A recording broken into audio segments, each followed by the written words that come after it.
What is up, everyone? Welcome back to another video today, and in this video we are at Sioux Falls Regional Airport for the 21st airport update for the month of November 2021. Our brand new Frontier service to Orlando International has already begun, and as you can see at gate number 1, we are currently looking at it right now. This service operates on Mondays and Fridays. On Fridays, it's going to arrive at about 2 o'clock, so the scheduled arrival for this aircraft was 2:12 p.m. to be exact, according to Flight Radar 24. But he did arrive at 1:38 p.m., so a little under 40 minutes ahead of schedule, and the exact aircraft that was operating on this flight, all the flights that I'm using in this update are from Friday, November 5th, was Sunny the Collared Lizard. So that's kind of your only big headline for this update. But we do have another interesting flight that's here, and we'll get to that a little bit later in the update. But for now, we'll jump down to gate number 3. At gate number 3, we have this United Express CRJ 200. This flight appears a little bit weird on Flight Radar. It was supposed to arrive a little bit earlier in the day, about 9:40 actually, scheduled arrival 9:40 p.m., so still late in the night, but this is earlier than what Flight Radar later showed. It showed it as an Air Wisconsin flight, which is kind of accurate because this aircraft is operated by Air Wisconsin, or at least the one I'm trying to represent in this update. Scheduled to arrive at 10:46 p.m., but did not arrive until 11:36 p.m., so that's about a 50-minute delay from Chicago O'Hare. Also, another interesting thing to note is that this aircraft is at Gate 3, which is kind of unusual for these United Express flights. At Gate number 5, we had this American Eagle CRJ 900. This is a Mesa example. This aircraft arrived in from Dallas at 11 a.m. ahead of a scheduled 11:06 a.m. arrival. Happy to report that Delta Mainline has returned to Sioux Falls with this Airbus A319 service from Minneapolis that arrived in at exactly 10 o'clock ahead of a scheduled 10:17 p.m. arrival. We're also getting Atlanta service now again, Atlanta Mainline, I should say, with a Boeing 717-200. It's actually starting today. I'm recording this on Saturday the 6th. So that'll be quite interesting to see. But of course, I think we're going to lose that Minneapolis mainline service. It's going to get downgraded back to a Delta Connection CRJ 900. So enjoying this while it lasts for now. I haven't really seen any of them yet because I'm kind of lazy to go to the airport, especially that late at night, which I wouldn't really want to anyway. Starting to get cold out, starting to get darker out much sooner, so spotting opportunities are going to start becoming more limited during the winter. Pulling into gate number 7, we have this United Express CRJ 200 in the Evo Blue colors. This aircraft arrived in as flight 6940 from Denver. Kind of an interesting flight number. Usually don't get that high of a flight number here in Sioux Falls. But it arrived in from Denver at 10:20 a.m., a little bit behind a scheduled 10:18 a.m. arrival. And I should also mention that we did get a repo flight that moved in here through Sioux Falls. Another United Express CRJ 200, not this exact one. It was a different one.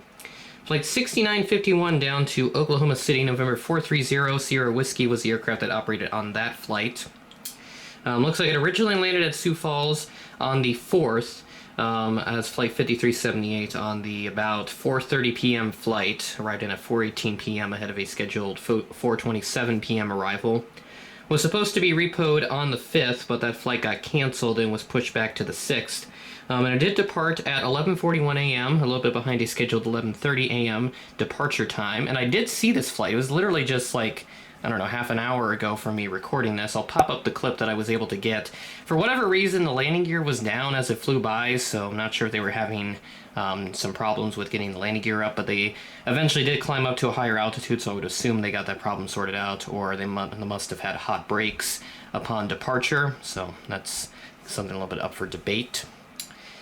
But yeah, that's all the aircraft we have here near the terminal. We got one more aircraft, and then we'll round out the update by heading over to the cargo terminal.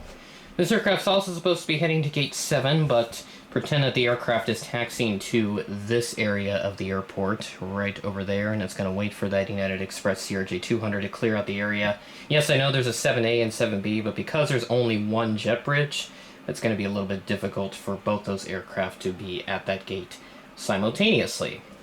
But this United A319 in the Evo Blue livery arrived in from Denver at 10:39 p.m. ahead of a scheduled 11:06 p.m. arrival. And that is all the aircraft we have here at the passenger terminal ramp. We'll head on over to the cargo ramp, see what we got going on over there.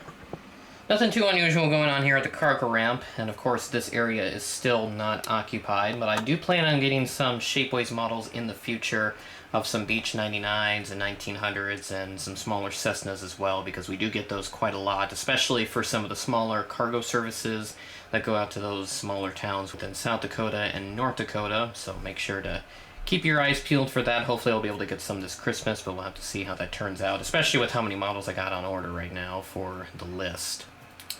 We'll start off here at this spot with this Fedex 757-200, our very usual early morning flight that arrived in at 6:05 a.m., a bit delayed, a bit behind its 5:29 a.m. scheduled arrival, flight 1543, so again, nothing out of the ordinary here, 757-200 with the Pratt & Whitney engines.